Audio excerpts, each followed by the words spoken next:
I have scored exemption in 2 subjects, 64 in accounts and 62 in cost. What is up guys, welcome to the another video of Raghav Goyal. पिछली जो आपने मेरी 2 videos देखी उसमें आपने मेरे ग्रुप 1 का और ग्रुप 2 का प्लानर अलग अलग देखा, जैसे कि तुम्हारे सितंबर 26 का अटैम्प्ट है। तो इस वीडियोस में हम मतलब कंबाइन करके बात करने वाले हैं, और वीडियो को तुम 1.5x पे देख लोगे, तुम्हारे पास टाइम वगैरह कम है, उससे तुम्हें बेटर सब समझ आएगा। तो हम बात करने वाले हैं जो तुम्हारा ग्रुप 1 और ग्रुप 2 है, तुम्हारे लास्ट के 2 महीने रह चुके हैं, और उसको भी ना अब मैं पूरा इस वीडियो को क्रिस्प पे रखूंगा। जो तुम्हारे लास्ट के 2 महीने रह चुके हैं उसको तुम 2 पार्ट्स में अपने डिवाइड कर दो, 30 डेज अलग, 30 डेज अलग, 30 डेज के 2 ग्रुप डिवाइड कर दो। और अभी एक बार इस वीडियो के बाद तुम बैठ के अपना ये एनालाइज करो कि what are the chapters you are left with, कि तुम्हारे कौन कौन से चैप्टर हर सब्जेक्ट में रह चुके हैं। तुम्हारे 6 सब्जेक्ट और मैनेज करना इतना भी इजी नहीं है, जिसमें कि मोस्ट ऑफ द टाइम जो स्टूडेंट सबसे बड़ी गलती करते हैं, हर सब्जेक्ट को एक इक्वल वेटेज देना, जबकि तुमने हर सब्जेक्ट को इक्वल वेटेज नहीं देनी है। अगर तुम पूरे साल से पढ़ रहे हो तो तुम्हारा अकाउंट्स हो गया और तुम्हारा लॉ हो गया, तो ये ऐसे सब्जेक्ट है जिन पे तुम्हारा अब तक थोड़ा होल्ड आ चुका हो गया, तुम्हारा एफएमएसएम हो गया, तुम्हारा कॉस्ट हो गया। जनरली ऐसे चैप्टर्स हैं जिसपे तुम्हारा थोड़ा बहुत होल्ड आ चुका होता है। लास्ट में जो तुम्हें लास्ट के टाइम में थोड़े तंग करते हैं तुम्हारा ऑडिट और टैक्स करते हैं। अगर तुम अभी इस पोजीशन में नहीं भी हो, तुम्हारा 6 के 6 सब्जेक्ट्स में अच्छा होल्ड नहीं है, तो एक ग्रुप के साथ जाओ, 2 का पंगा बिल्कुल मत लो। अगर ले रहे हो तो फिर थोड़ा देख के रखो कि अभी तक तुम्हारा सारा सिलेबस डन है। अब जो तुम्हारे पास 30 डेज के 2 पैथ्स रह चुके हैं उसको डिवाइड करो। फर्स्ट 30 डेज में तुम्हारा सारा सिलेबस अच्छे से कवर होना चाहिए, एटलीस्ट यू हैव डन, थोड़ा सा तुम्हें पीवाईक्यूज का आइडिया होना चाहिए, तुम्हारे मॉड्यूल्स अच्छे से सॉल्व होने चाहिए, तुम्हारी क्लासेस पूरी खत्म होनी चाहिए। उसके बाद जो लास्ट मेन गेम चेंजर आएगा वो तुम्हारा लास्ट 30 डेज का आएगा, कि लास्ट 30 डेज में यू हैव टू अटेम्प्ट, तुम ऑनलाइन ले रहे हो, ऑफलाइन ले रहे हो, जहाँ से भी ले रहे हो, बट तुम्हारे मॉक्स लिखना बहुत ज़रूरी है। तो उसमें तुम्हारे ICI के MTP आ गए, या फिर तुमने जोन से भी कोचिंग वगैरह प्रेफर करी है उनके MTPs दो, बट तुम्हारे मॉक से जो बहुत फ़ायदा होता है, तुम्हें राइटिंग प्रैक्टिस पता लगेगी, तुम्हें ऑडिट में पता लगेगा कि तुम्हारे से क्वेश्चन अटेम्प्ट हो रहे हैं नहीं हो रहे हैं, जो केस स्टडीज जिस टाइप की आ रही है वो तुम कर पा रहे हो नहीं कर पा रहे हो।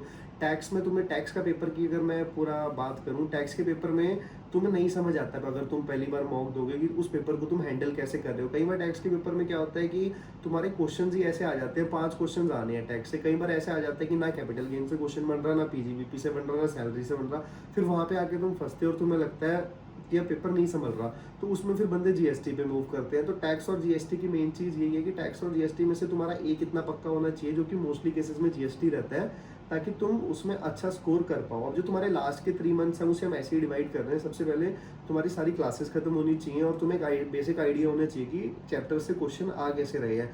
तो जो तुम्हारा ग्रुप 1 है और ग्रुप 2 है, दोनों की क्लासेस खत्म कर लो और एक आइडिया ले लो कि क्वेश्चंस आ कैसे रहे हैं। फर्स्ट 30 डेज में तुम्हारा जुलाई एंड तक ये हो जाना चाहिए।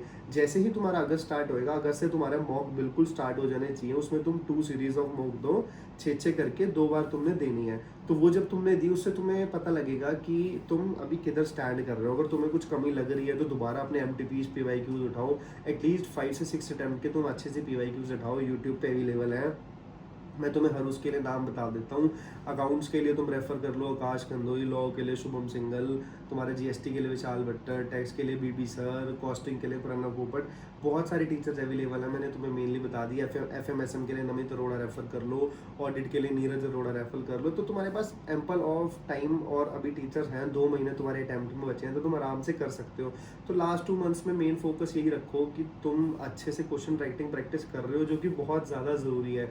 लाइक अगर तुम्हारी क्वेश्चंस की राइटिंग प्रैक्टिस नहीं होगी, तुम्हें एग्जाम हॉल में खुद बैठ के ना मैनेज होना है, तो उसके लिए तुम अपनी मॉक सीरीज दो। अब अगर मैं तुम्हारी सब्जेक्ट वाइज बात करूं, तुम्हारा अकाउंट्स हो गया सबसे पहले। अकाउंट्स में तुमसे अकाउंटिंग स्टैंडर्ड्स बहुत सारे हैं, मे भी नहीं मैनेज हो, और तुम्हारे चैप्टर्स का पोर्शन अलग है।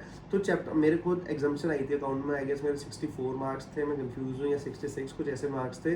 तो तुम AS में से अगर तुम्हें कोई एक आधा AS ऐसा है जो तुम्हें अटक रहा है, या फिर जो तुम्हें लग रहा है कि नहीं मतलब तुमसे नहीं हो रहा, एटलीस्ट 4-5 AS तुम थोड़े से कंटिजेंसी में लेके रख सकते हो। अगर तुम छोड़ भी रहे हो तो उसमें ज़्यादा दिक्कत नहीं है।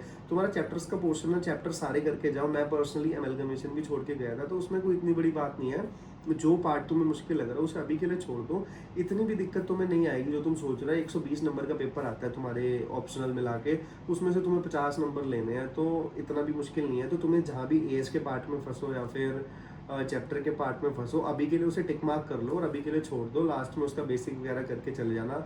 तो मैं भी अपने उसमें गवर्नमेंट ग्रांट हो गया या फिर 1-2 छोटे मोटे थ्योरी हो गए, मैं भी छोड़ के गया था और वो मेरे पेपर में थैंकफुली आए भी नहीं।